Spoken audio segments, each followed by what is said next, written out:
This is Gabriela on the scene today with Talk Network Radio. We have a real treat for you just around the corner, and that is Empowered Living with Jeff Byrd. Jeff is the owner of Jeffrey Byrd Coaching, and he will be coming to you weekly to teach you more about empowered living. Now, let's join Jeff already in the studio. Hello and welcome. I'm Jeff Byrd with Jeffrey Byrd Coaching, and this is Empowered Living. I'm so glad that you joined me today. I've got a topic that I think you're really going to like. The title of today's segment is How to Have Your Best Day Ever. Now, wouldn't you like that? I was just talking to some friends before the show, and they said, boy, everybody we talk to is just so stressed out. They've all got so much on their plate, so much that they're dealing with, and they just need a break. So we were brainstorming some ideas of how to help them get a break and to see from a different perspective and to alleviate some of the stress. And but the subtopic of today's episode is going to be making each day your masterpiece through adding value to others. So often a lot of the stress accumulates because we try to mentally take on everything in our lives at the same time that we need to deal with, and it just piles up and it's overwhelming rather than breaking it down, looking at each individual piece of it, and then taking those things on one at a time. And in the process, looking at the people we're interacting with, looking at the folks we need on our team, and seeing how we can add value to them. Because at the end of a day, if I look back over a day, it's the days when I know most clearly that I was able to add value and to improve somebody else's day and help them move forward, that I know I've had a good day, and those are my best days.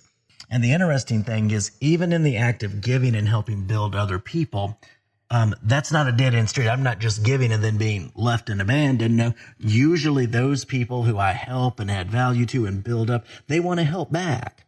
Zig Ziglar once said that, if you help other people get what they want, you'll never lack for other people to help you get what you want. And that's just the truth. But we have to be mindful of that. There's a lot of devaluing going on in the world. But we have to remember Mahatma Gandhi taught us that we should be the change that we want to see in the world.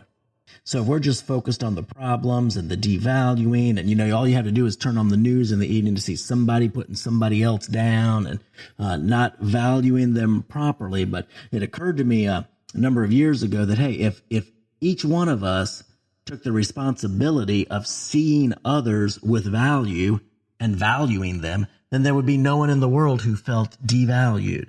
And how far would that go? Knowing that we had somebody behind us, somebody who was willing to help us, how far would that go to alleviating stress and helping us have good days, maybe our best days ever?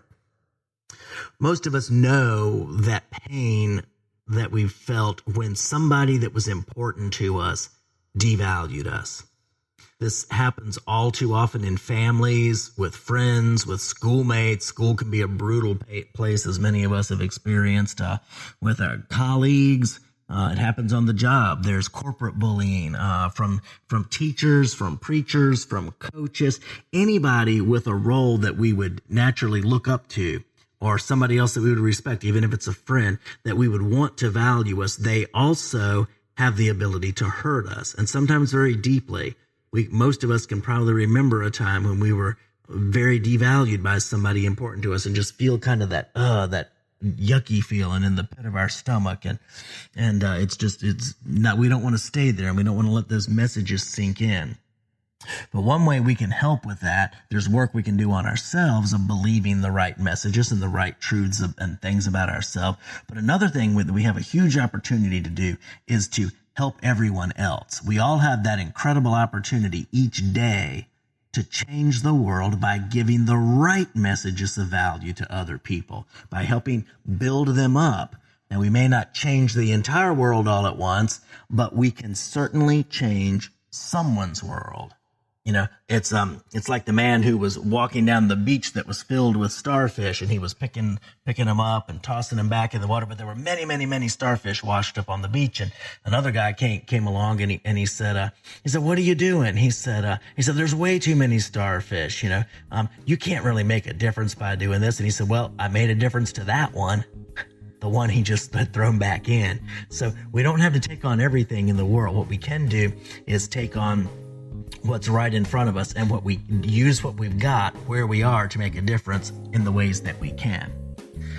Jeff will be back shortly to wrap up today's message. This is Gabriela, still on the scene today with Talk Network Radio. If you're just tuning in, you're listening to Empowered Living with Jeff Byrd. If you've missed any part of today's message, you can hear it again online, as well as the entire archive of Empowered Living at www.talknetworkradio.com or search keyword #Empowered Living. We would like to acknowledge our music partners, Sound Ideas for Corporate to the Max and Kevin MacLeod for Airport Lounge. Any scriptures read during this broadcast are from the New American Standard Version of the Holy Bible. If you would like to learn more about Jeffrey Byrd Coaching, visit www.jeffbyrdcoaching.com. That is JEFFBYRD coaching.com. Do a Facebook search for @CoachingRocks or drop Jeff a line at jeff@jeffbyrdcoaching.com. Again, JEFFBYRD coaching.com. Let Jeff's Coaching Rocks be the building blocks of your empowered success. Now, let's go back to Jeff for the rest of today's message. Now, one of my mentors, John Maxwell, gives us 5 steps to make each day our best day ever. And it's funny because this topic had been on my mind, and yesterday I took a little break for lunch and I decided I'd watch something good, and I went to YouTube and looked up John Maxwell, and he had this topic on there, and I didn't know what he was going to talk about, but it was about adding value to other people. And I thought, wow, that's perfect. That's just confirmation. This is what I should share because there's somebody that needs to hear this. So the first of the 5 steps is, number 1, value people. The value for other people starts with each of us in our hearts. It's not something we do first. We have to see others through the eyes of value. We have to see their strengths, understand and empathize with their hurts, see their potential, and see them with love. See them with love. Don't look at the problems, look past the problems. We don't want other people to go around pointing out our problems. Heavens knows that'd take a while. We want other people to see us with compassion and with love and see the value that's really there in us. Maybe it's hidden, but it's there. So the first of all is to value people. The second thing is to think of ways to add value to others. Okay? Just brainstorming with ourselves on what we can do that would add value to others and help them feel valued. A few things we can do are listening to them, taking the time to really listen, not just thinking of the next thing we're going to say so we can get it over with and move on to whatever it is we want to do, but actually valuing that person in front of us enough to quiet down and to take the time to really listen to them and to tune into them. Second thing, we can share wisdom with them. Maybe there's something that they share, an experience we've had or known somebody else that did, and there's some wisdom to be shared that can help add value, enhance their perspective and add value to them that way. Calling out their strengths and contributions. I was listening to Coach John Wooden recently, and he was saying that on a basketball team, anytime somebody makes an assist and throws the ball to the guy that scores, that guy that scores needs to look back to them and thank them. And somebody asked him, he said, well, what if the person who made the assist isn't looking? He said, they'll always be looking. Everybody wants to be recognized for their contributions, and calling somebody else's strengths out. And it's very likely that if you see a strength in a person and you call it attention to it, that they may not have realized that was a strength of theirs. We tend to really sometimes underestimate our own strengths, and having other people confirm them and call them out can go a long ways to building our self-esteem and our confidence and our motivation. Maybe it's just practically helping them with something. Maybe somebody's moving a couch and they need help, and you just run over. Maybe it's your neighbor and you just run over and give them a hand, or just something simple like that. Sometimes when my wife and I travel, we've got a neighbor that comes over and picks up any packages that come, and that's a huge help. Just something simple like that. Doesn't have to be hard, doesn't have to be expensive, doesn't have to take all day.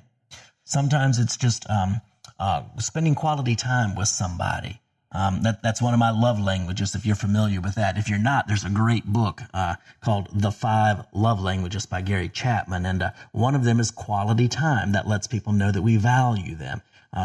And maybe providing resources. Maybe there's somebody who wants to grow in an area, and you know of a good resource that could give them some good thinking. But thinking of ways to add value to people. Those are just some examples, and there may be many others that you come up with as you think about the people around you and the people you interact with on a daily basis, and you think into the ways that you could add value to them and lend them a helping hand. And just keep in mind, it won't go unrecompensed.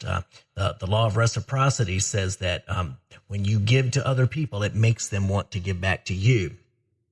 Heard the story recently. There was a study that was done, and when waiters or waitresses, when they would bring a check to a table, if they put a mint for everybody at that table in it, their tip went up by over 3%.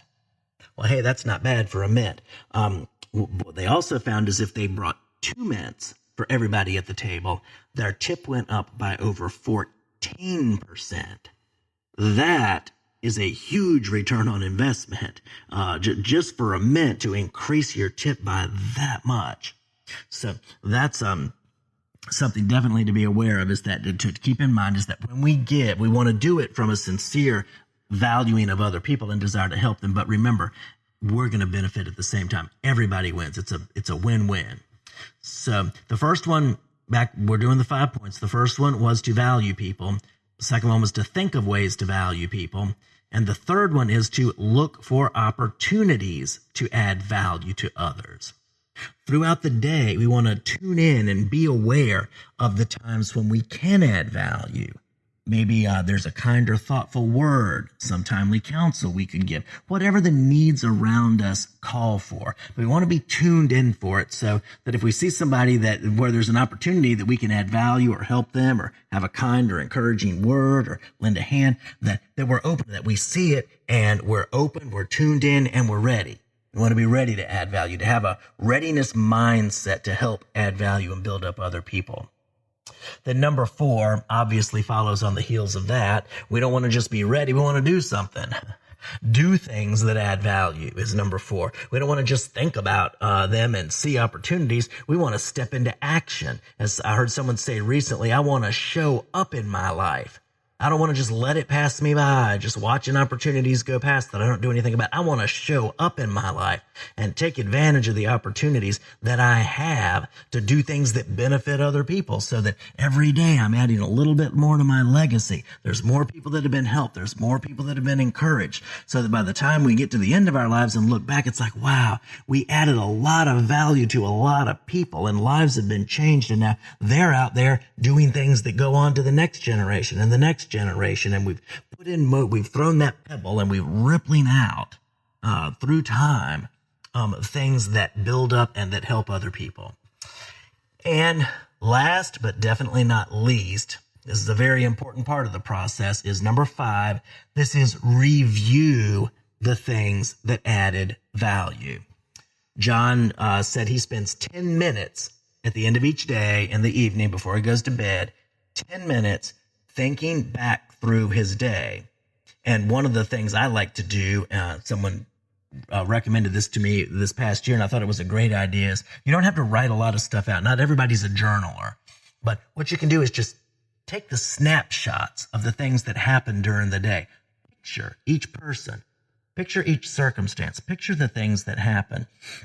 Picture those times during the day that you were able to add value to others. I've got several pictures from today. I had started out the day with a great conversation with somebody that I only had just met ever once and just kind of knew through Facebook. And boy, we had